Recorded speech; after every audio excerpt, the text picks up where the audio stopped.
merah-merah. Mau beli lagi nggak? Pasti nggak mau beli lagi karena nggak jujur. Terus pakai kalimat yang panjang lebar. Belilah produk ini karena bla bla bla bla bla. Orang nggak mau beli. Belilah produk ini maka muka Anda akan cerah atau berseri. Pendek, enak didengar, gampang diingat. Pilih kalimat yang kayak gitu. Ini bisa buat pertimbangan buat TR juga ya. Nah, itu tadi yang penawaran dan pesan persuasif klaim. Klaim itu maksudnya apa sih? Kayak komplain gitu ya, kayak komplain, kayak semacam kalau misalnya kita beli barang ada yang rusak tuh klaim. Nah, adanya perbedaan harapan dan kenyataan nih, itu tadi. Saya beli handphone, katanya baru. Kok dipakai 3 hari, udah rusak, nggak diapa-apain lagi. Kecewa dong, harapannya apa, misalnya kenyataannya apa. Ini mungkin teman-teman ada yang pernah nih, misalnya belanja online shopping gitu kan. Nah iya, keluhan. Biasa online shopping sering banget tuh kayak gitu. Apa yang diharapkan nggak sesuai dengan kenyataan. Oh, gambarnya bagus banget nih, tapi pas diterima kok begini bahannya misalnya. Atau mungkin, duh, kok di gambar gede banget, pas diterima kecil. Makanya kita ke restoran aja sering kayak gitu loh. Nih buat masukan nih buat misalnya Mas Rian mau buka usaha dimsum gitu ya di Bandung, ntar gambar fotonya bagus banget gitu kan. Dimsumnya banyak hiasan-hiasannya, pas diterima cuman misalnya udah kecil, nggak ada hiasannya pula, kecewa deh konsumennya, ya kan? Nah, ya juga nih beli jaket kirain kulit, bahannya jeans. Nah, itu juga. Jadi, apa namanya? Adanya klaim gitu kan. Langkah pengajuan klaim itu pasti nyatain seluruh fakta terperinci. Iya dong. Pasti dong ketika kita punya klaim itu ada faktanya. Bener nggak nih? Katanya jaket kulit, kok dikasih jaket jeans? Ada faktanya. Faktanya itu jaketnya ya jaket jeans gitu kan. Kemudian, tunjukkan masalah tersebut adalah masalah bersama. Kita juga ketika memberikan klaim atau keluhan, jangan juga seolah-olah kayak kepentingan diri sendiri gitu loh, bahwa kita harus cari tahu kenapa ya bisa sampai salah. Nah, misalnya kalau soal jaket tadi, kita tanya, ini gimana sih kok jaketnya jaket jeans, saya kan mau beli jaket kulit. Oh iya, kita kan komplain dong. Nah, ketika perusahaan yang menjual bilang, oh maaf ya Pak, tapi kan Bapak tidak bertanya. Ini tertulis kok di majalah misalnya, atau ini tertulis kok di websitenya misalnya gitu kan ya. Nah, kita juga lupa nih baca gitu. Kita juga hanya berasumsi. Jadi itu sebenarnya merupakan masalah bersama. Ya kita selesaikan bersama-sama. Ya udah, baiknya gimana nih, ditukar aja atau mungkin bagaimana, kan lebih enak ya daripada jadi permasalahan. Adanya imbauan tentang goodwill. Goodwill itu artinya apa sih? Bahwa kita itu memiliki keinginan untuk saling mendengarkan apa yang orang lain inginkan gitu loh. Jadi ketika kita ngajuin klaim, kita juga mau didengar suara kita karena kita merasa dirugikan. Adanya perbedaan antara harapan dan kenyataan. Tapi dari pihak perusahaan pun adanya keinginan untuk melayani dengan baik. Jadi goodwill-nya dapet. Dan refleksi tujuan dan bisa juga imbauan tentang goodwill itu tentang image. Bisa juga tentang image, tapi will itu lebih kayak willingness sih sebenarnya. Good willingness. Ini saya di buku, saya nggak tahu kalau goodwill itu lebih kayak willingness. Good willingness itu artinya lebih kayak keinginan, kemauan bahwa adanya yaitu tadi suatu permasalahan bisa diselesaikan kalau adanya goodwill, adanya kemauan daripada kedua belah pihak untuk menyelesaikan masalah itu. Kebayang nggak kalau misalnya nih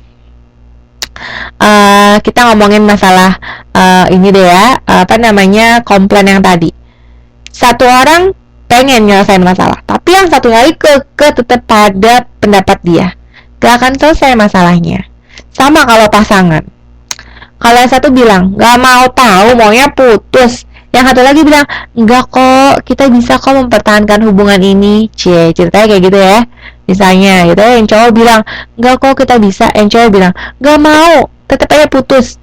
Nggak akan nemu gitu loh, nggak akan nemu dalam satu titik, nggak akan nemu dalam satu kesimpulan, atau nggak akan nemu keputusan akhirnya, karena kedua-duanya tetap kekeh pada pendapatnya. Jadi ketika adanya klaim pun harus bisa adanya goodwill, harus punya keinginan untuk bisa sama-sama ketemu di satu titik, yaitu keputusan bersama itu ya. Dan referensi tujuan dengan garansi, yaitu tadi adanya garansi, adanya klaim bahwa oke, kita masih bisa menerima klaimnya masih bisa diterima dan diperbaiki. Jelas ya? Nah, ada beberapa formasi surat bisa dilihat di halaman 4.33 dan 4.36.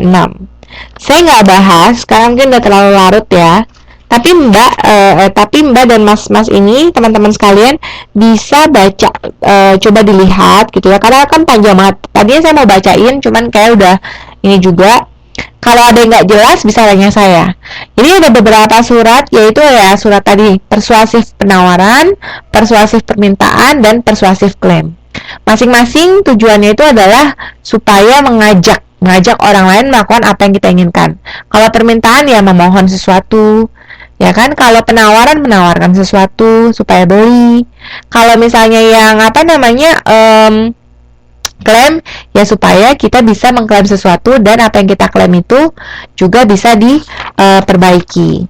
Dan yang terakhir, kata-kata yang harus dihindari itu apa sih? Yang pertama itu adalah fitnah dan memasuki privacy. Maksudnya apa? Yaitu supaya kalau fitnah, ya dong pastinya jangan sampai kita menyampaikan sesuatu yang tidak benar, apalagi sampai mencemarkan nama baik orang lain. Itu nggak boleh banget. Kita misalnya membuat suatu iklan yang sifatnya itu tidak benar, itu nggak boleh. Atau menyampaikan satu pesan atau berita apalagi yang tidak sesuai dengan kenyataannya, itu tidak boleh. Makanya kalau bisa untuk membuat satu pesan itu harus kumpulkan dulu yang tadi di modul 3 yang kita pelajarin. Cari informasinya dulu yang jelas, yang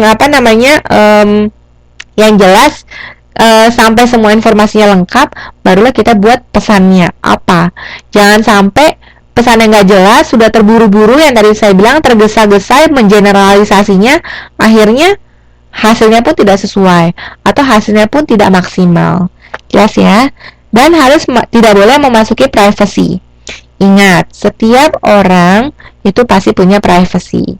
Privacy itu adalah suatu hak yang dimiliki setiap individu. Jadi ketika kita mau bertanya atau misalnya kita mau menyampaikan pesan, tidak boleh sampai menyinggung privasinya beliau atau orang itu. Kenapa? Karena itu tadi, kita pun inginkan dihargai privasinya, sama kita juga harus menghargai privasi orang lain. Jelas ya? Dan terima kasih buat perhatiannya untuk pembahasan modul 3 dan modul 4. Tetap semangat ya, walaupun sudah bukan malam lagi, sudah pagi. Dan saya beritahukan kepada teman-teman bahwa besok kita akan ada tuton lagi ya, tuton ketiga ya berarti ya.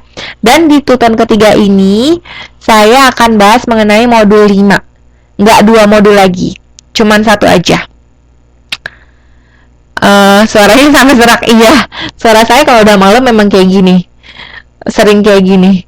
Sama-sama, terima kasih juga buat teman-teman yang sudah hadir. Saya tunggu pertanyaannya. Saya senang banget loh, kemarin jujur aja saya dapat pertanyaan dari Mas siapa ya? Mas Rudi atau Mas Rian ya? Saya antara Mas Rian dan Mas Rudi, saya lupa. Saya dapat pertanyaan, dan saya dapat pertanyaan dari Mbak Siti juga. Nah, jadi walaupun pertanyaan itu tidak berhubungan dengan komunikasi, tapi saya senang karena mendapat pertanyaan. Jadi artinya gini, saya welcome, saya open. Kalau ada yang mau bertanya, silakan tanya apapun itu ya. Saya tutup kelasnya malam ini. Selamat beristirahat buat teman-teman semua. Terima kasih, semoga apa yang saya sampaikan hari ini banyak manfaatnya ya. Assalamualaikum warahmatullahi wabarakatuh. Selamat malam dan selamat beristirahat. Saya tutup kelasnya ya. Sampai jumpa lagi besok.